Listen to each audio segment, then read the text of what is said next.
Welcome back. This is Wisconsin Shoe Guy, and today we're going to talk about one of my favorite topics, high-end shoes. Today we're going to look at 11 pairs of shoes, really coming from three different schools, the Italians, the British, and then the rest of the world.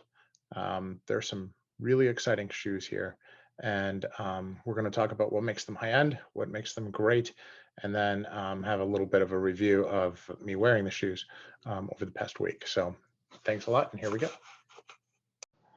Welcome back to my YouTube channel. This is Wisconsin Shoe Guy, and our channel we talk about men's dress wear. It's all about footwear, and we talk about unboxing videos, general shoe knowledge, helping you understand the industry and what's happening with your shoes. We look at shoes critically to determine whether or not they're worth the price that they charge. We compare shoe to shoe to understand which one is the best of the same category, and then I interview experts in the field to get their take as well. Check out my playlists for a assortment of my videos as well as factory tours around the industry. I had to break everything into tiers, and so I chose to look at shoe tiers as tier 1 as being over $850 and tier 2 as being from $500 to $850. Now the lists aren't comprehensive and they're subject to exchange rates, but there we are. So let's talk about tier 1. Most of these shoes cost over $1,000. Some of them are between $850 and $1,000. And as you think about these shoes, it is a choice whether or not you find the value in it.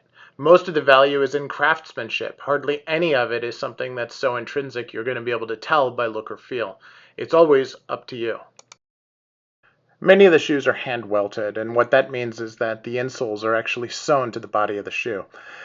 This is an example of that sewing. This is a Norvegese stitch, which is a very complicated and very durable way of doing that attachment. There's also the Geuser stitch, which you see here, which has a welt below it. Most of the time, though, you can't actually see the stitching on the welt, and you have to take faith in it. Sometimes, like these shoes, it's even called Goodyear welt, even though it is hand welted. As you get to this level, there's a lot of handwork that's done, but if the sewing is actually the welt to the insole, then it's hand welted. Whereas if the welt is sewn to gemming, which is a piece of canvas that's glued to the bottom of the insole, that's when it's Goodyear welted. Many of the brands will use machine stitching in order to bring it to the sole as well.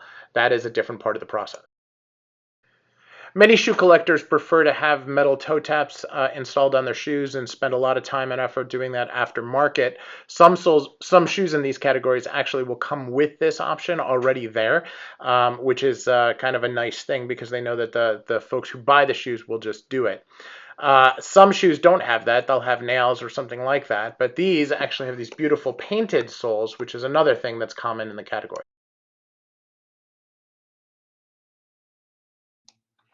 So now we're going to talk about the made in Italy section of these shoes. And I have 4 shoes that we're going to talk about today. 2 by a very well established brand in Italy, and that is Paolo Scaffora. Best known for their beautiful sole art. And here these have a little bit less wear on them, so you can see that a little bit better. But now I haven't put toe taps on these yet, although I may. This is Nature Calf, but it's a suede Nature Calf, which is the first I've ever seen, and gets back to what we talked about earlier with it being a really high-end materials that they use. And the suede, the construction, the way that they've done the stitching. Now, this stitching is not perfect, and it's not perfect to the extent that I would guess that some of this stitching on the upper is done by hand instead of by machine, which is very unusual. And Paolo Scaffora is one of those houses that does so much by hand. It's really, really hard to tell if they use machines at all. But that is something to look into. There is some confusion there because of language. They use a very similar Goodyear welting method for constructing the shoes, but they don't use gemming. They actually hand sew the welt to the insole. So even though they call it Goodyear welting, it is hand welted. And I found out about that by simply talking to somebody who sells Paolo Scaffora shoes and asking about that. And he called Paolo Scaffora and asked. So that's the reasoning behind my commentary there. But you know, I do think that there's some really fantastic examples of quality on this, and there's also a degree of finishing which is very cool. The sole on the outside here is perfectly smooth. There's no ironing. There's no fudging. They don't do anything on the top of the welt. It's just it, and the welt, you can't even see where the welt is. The way it's blended in, it's just very, very finely done, and just a really classic piece of footwear here. Now, this is the Nature Calf. As I look at the other pair, this is Positano Calf, which is very different. It also has this beautiful factory patina where it gets dark at the heels and in the front, and has this really cool color, which is kind of a cross between a burgundy and a brown. And I've been using different color waxes on that just to, and creams to kind of keep that going. I just love the way that it looks. It's really got this unique look to it that's unlike any shoe I have in my collection. And then the apron and toe on this are unlike any that I've seen as well. It's just a different stitch technique, which I really like. And then, not to take away from just the fantastic 270-degree um, uh, uh, um, Norvegese welt on these. Now, we'll talk a little bit more about this later, but not all Norvegese shoes are 360 or 270 degrees. Now, they are clearly have a very tight heel, which is why they don't have the welt around the outside, which you could do with this as well. But I've heard that if they have a really tight fiddleback waist, they don't do the 270, and then they would stop at 180. And then they would peg to the soles and so forth, which is again very different, right? When you think about the core construction of the shoe, that can be a different piece. Now, this shoe actually came with Paulo Scafora shoe trees. This shoe did not. So, you know, that is something that you have to look for. Now, the next shoe is going to be, and I want to point out the Italian shoe trees that I have are exceptionally light. And the Paulo Scafora are very solid. They're a thick piece of wood, and they feel like super solid. And they're light, but they're not like exceptionally light like these. This is a Bontoni, okay, and they have a really cool name called the Quasimodo, and also has this beautiful Norvegese stitch on it. And also, you know, clearly by hand, you can see that there's a lot more variance to this stitch than there is in the other one. It's not as clean, but this is also a suede shoe, more casual shoe. You can see that the split toe stitching on this is completely different than it was on the Scafora, right? Both in design and in execution, right? And of course, it also has a beautiful Vibram rubber sole. It's just a very different shoe. But this tree is like super, super light, okay? Super light. And the shoe itself is also very light. So just something that is interesting. I mean, this feels like balsa wood light. It's craziness. So beautiful shoes, really like them, super to wear, and fit like a glove, which of course at this stage, right, if you're going to invest this kind of money for shoes, they better fit like a glove, because otherwise why'd you buy them, right? And then lastly, this is my my pride and joy. This is my latest Grail shoe, which is a Stefano Bemer. And I picked this up in one of their Black Friday sales. And this is a Vocaloo calf, okay, which is, you know, like I said, there's like Positano calf on these. It's the type of calf that you just don't get when you're not in the high-end market. And I've seen it a few times since, now that I know to look for it. And it is out there, and just absolutely beautiful. And what I like about this is the way that it's starting to age with the creasing, and it's not bad creasing, but it is a little different, and I like that. And again, these close all the way, which I was really worried about first getting them, but they don't loosen. They haven't loosened at all yet. So I'm now I haven't worn a ton, right? But I'm anxious to see how they age and how they continue. And what's perfect for me is that it's not loose here. This particular last fits my foot really well. and my pinkies actually have some room on this, my pinky toes, which is important to me as well. And then unlike a lot of the wingtips that you see from them, this has this beautiful medallion on it. A lot of the ones that I've seen out on the market are with none.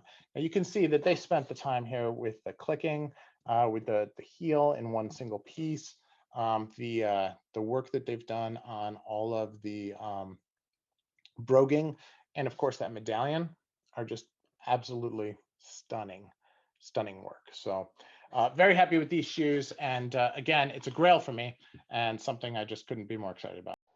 So as we look at Made in Italy, there's just these beautiful shoes that I just went through showing. This is just a really quick review of them. This is the Palo Scafora. I took an example from their current site, although this model is discontinued. I got it from Skoaktiebolaget, and I'm not sure if that was just a special makeup for them or if they just no longer do that particular style. You can see I've fixed the edges a little bit since I took these pictures last week. And then you can see the 583. Again, you can see this in a lot of colors and a lot of different dimensions. Really takes light very, very well. You can see how it really looks different in different lights, which I love. And then you can see the angles on this. Here I actually wore some Christmas lacing, which brings out the red a little bit as well, just for fun. The Bontoni is really good, kind of as this is a dressier version of the same shoe. But here you can see in suede, it really kind of goes with the autumn weather really well. It even matches the hem on my jeans, which I think is kind of cool also. Just a beautiful color, really is the epitome of elegant casual to me. And then Stefano Bemer, of course, is your more classic dress shoe. Certainly is well for me with a suit, but here I also paired it with jeans, really just to show this. You can see in the light, the color really picks up on different parts of the shoe very well. And then, of course, based on how you polish it, it will also bring out different colors there too.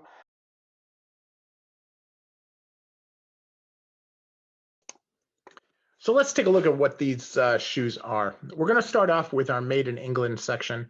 And as I look at it, I've got 5 shoes that we're going to share today that are part of this series.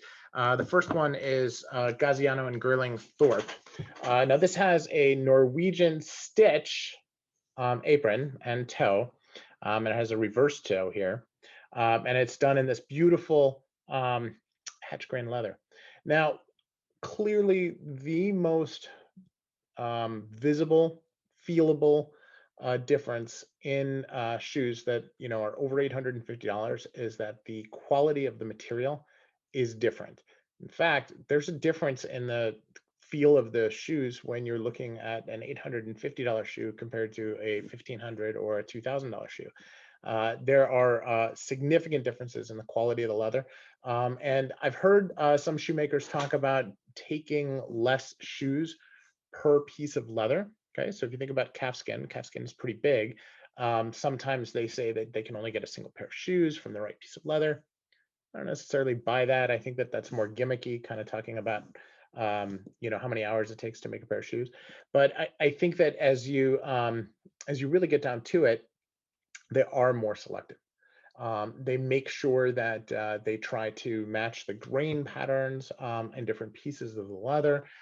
They are very careful about making sure that they're not taking belly leather for the shaft on boots, and that it really holds its shape longer, better, more clearly. Even the part of the boot that is closer to the shoe feels, acts more like the shoe on these than it does in my other boots. And the lasts, of course, on the brands are very, very different as well. And that actually, I should say that as I'm looking at this categorization of brands, I'm really looking hard to not put shoes or brands into categories based on a single type of leather. And this can be said with, Gaziano and Girling has shoes that are in the sub $850 category, but they have 4 designs, I think, that are in that category, really that they have designed as like an entry grade, where the majority of their shoes, 25, 45, 50 designs, something like that, are in the 900 pound plus category. So then I would consider this brand firmly in this area. Now other brands are more difficult, and it's kind of split even so it's hard to tell.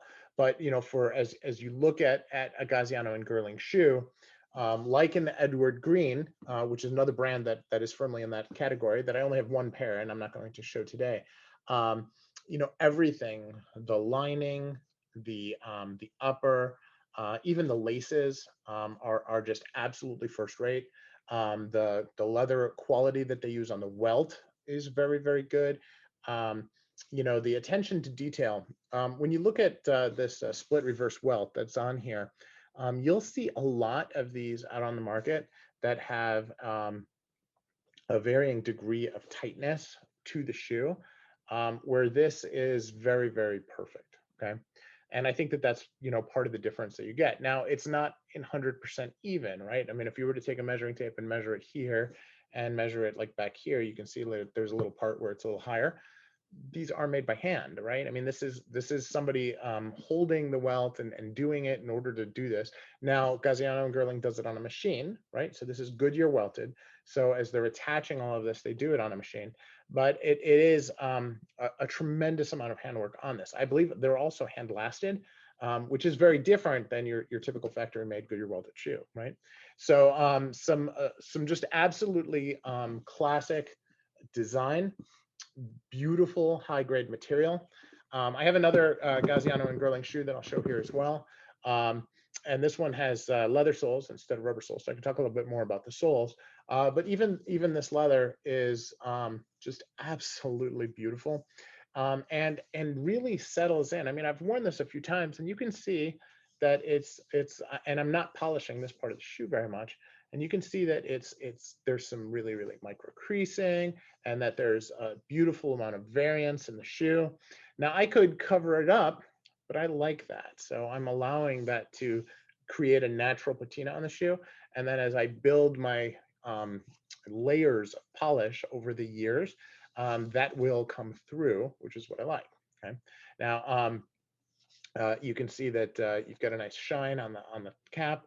You can see that the design on this is really kind of a cross between a sharp chisel and a soft chisel, and a soft square. This is the TG73 last.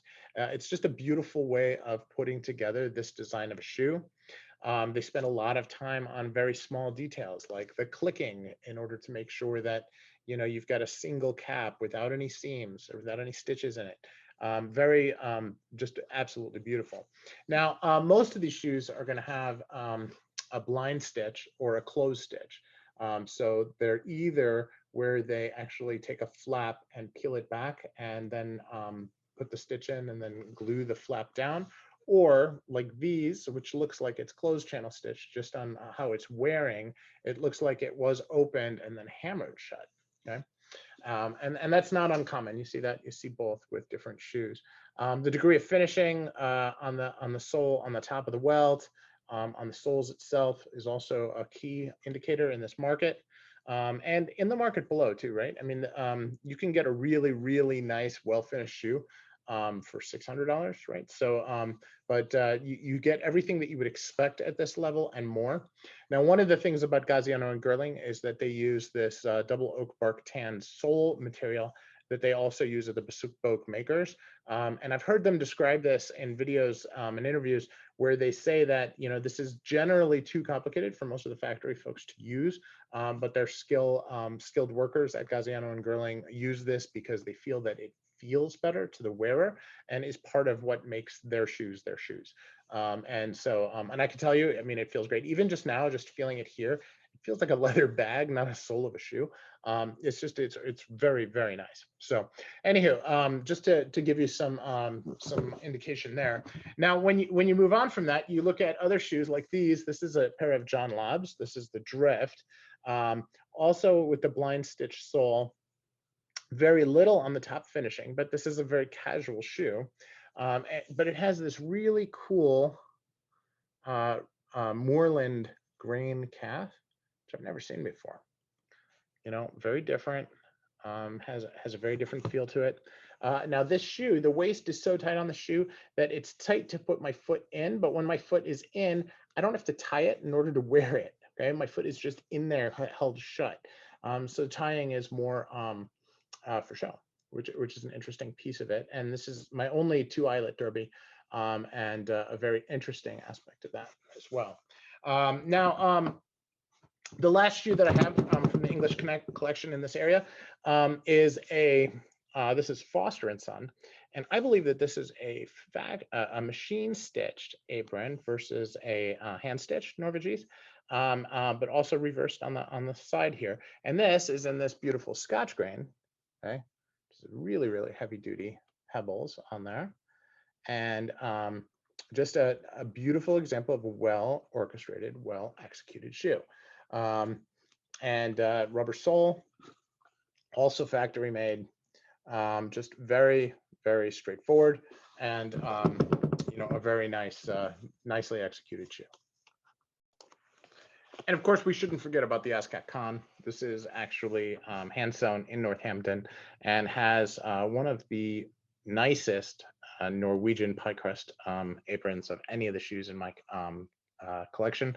Also, if you look at the skin stitch on the split toe, it's barely visible, which is another piece that I really like. These are beautiful hand welted shoes. They do have the toe tap installed in the factory. Just absolutely beautiful hatch green as well. So another example of just a fine shoe, originally sewn in the UK. Now these are actually lasted in Budapest at Vass. So there's always some question as to where to categorize them, but I always err on the side of caution. So let's take a look at the last wears of these. I've also included some pricing and screenshots of where you can get them, just to have some reference there for you. These just really wear well. They the hatch crane just really handles wrinkles well, and they're super comfortable to wear. Couldn't be happier with them. The Adelaides on these are the nicest Adelaides on my collection. They are the most comfortable, and they everything from foot support to all-day comfort really are in a class by themselves. I can't say enough good things about these particular shoes. As we move on to the Lobbs, that's where, and these are discontinued. And so I put up a pair that's in a different color and combination. But these, as I said before, my foot feels like it's secure in the shoes when I'm not even lacing them, which is definitely different for lace-ups. And for having the solid leather soles, they really feel great when I wear them. So very happy with those. Now the Foster & Son Wheatley is also discontinued, so I included an example of one of their current shoes there. That is a split toe. That is a hand sewn instead of a machine sewn, so I'm not sure on that price differential. I got these after they were discontinued, so I don't know what the list price was on them. But you can see that they really do have a nice look and feel to them, and just super comfortable shoes as well. Now the Ascots also have been discontinued, and now they're going with these new maker. They're no longer going with Vass, so a slight difference there as well. Now these, you can see, initially were really tight. I wound up putting some pretty hefty shoe trees in them, and they've really stretched out and broken in just perfectly for my feet.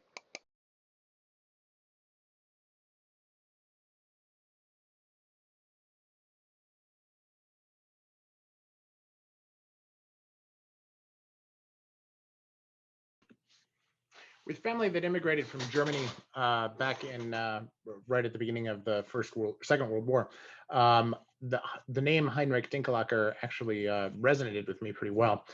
This is a brand that's headquartered in Germany, actually the town next to my wife's family's hometown, and so we get to visit there. And they are made in Budapest. Now, what's cool about these is I first bought my pair online, first pair online, which is a pair of chukka boots. Loved them, but they were a little big. I got confused on the UK sizing versus US sizing. And so when I was there, I had the opportunity to visit the headquarters and to actually get sized. by them and spend some time talking to them as well. And I picked out this pair, which has this Bentiviglia welt and just absolutely beautiful carbon color that is black in the shade and silver in the sunlight. So really like that. And it has these JR soles, this beautiful nail work that's here as well, all around the shoe actually. And they do. My first exposure to Heinrich Dinklacker was a YouTube video of the most expensive shoes in the world. And I got to know the brand and got to know the heritage and really liked it. The first brand that I picked up that was headquartered in Germany was shoepassion.com. And they actually bought Heinrich Dinklacker a few years after I had my first pair. And I had bought a pair of shoes from them in their early days. And so that was a kind of cool connection for me as well. So beautiful shoes. This is a Budapester, and this is a 3-eyelet derby, which is my first and only 3-eyelet one. And you can see that makes a huge difference here because like on a 5-eyelet, your facing would be down here. And so this gives a lot of extra depth to the shoe, makes it look a little longer, and is a very cool look for a very traditional shoe in a very non-traditional color, which I love. Heinrich Dinklacker is hard to know whether or not it really belongs in this list or in the list below. They have about half their shoes are more expensive and half their shoes are less expensive, but it's all pretty close to the $850 level. And I think it really is dependent on exchange rates, so that's why I included them.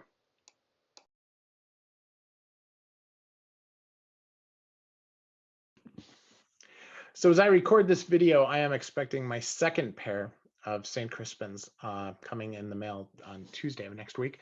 So you can expect an unboxing coming from them. But this pair is my first exposure to the brand and really is a culmination of my shoe collecting journey. Because you know, there are Grail shoes and there are Grail shoes. This is the first shoe that I've had a modified last on for myself, and and this is my second shoe coming from that same last. So which is a totally different style. It's a split toe.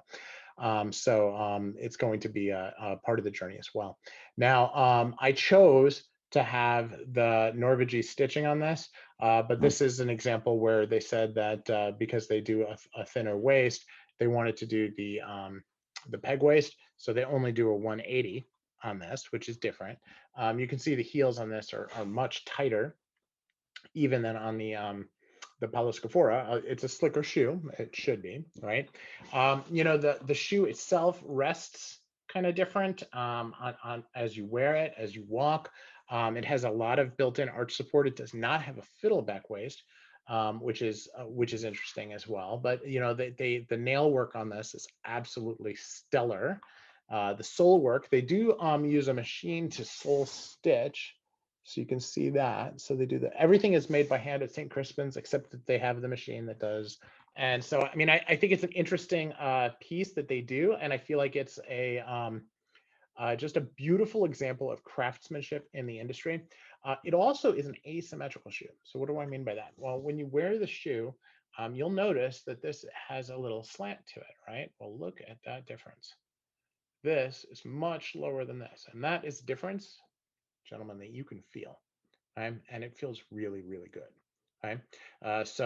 This is by far my most comfortable shoe. I'm really looking forward to my second. It's also probably my most expensive. These are not inexpensive shoes, especially not when you do the made to order and you choose things like, oh, well, I want Norwegian, and oh, I want a fancier leather, and oh, I want it can add up. Okay, but just a fantastic experience buying from them. And now that I have my personal last, I don't buy online. I have to, you know, write to them and tell them this is what I want and so forth. And they're very responsive and they help me very well. So just a fantastic experience and a fantastic shoe. And can't say enough good things about the quality and craftsmanship coming out of Romania. So I chose this to give you an idea on pricing. This is without any customizations. Every time I wear these shoes, they look better and better. It doesn't matter what I pair them with, whether I'm looking for formal or informal. They just really, they just stand out and fit so well I couldn't be happier with these shoes.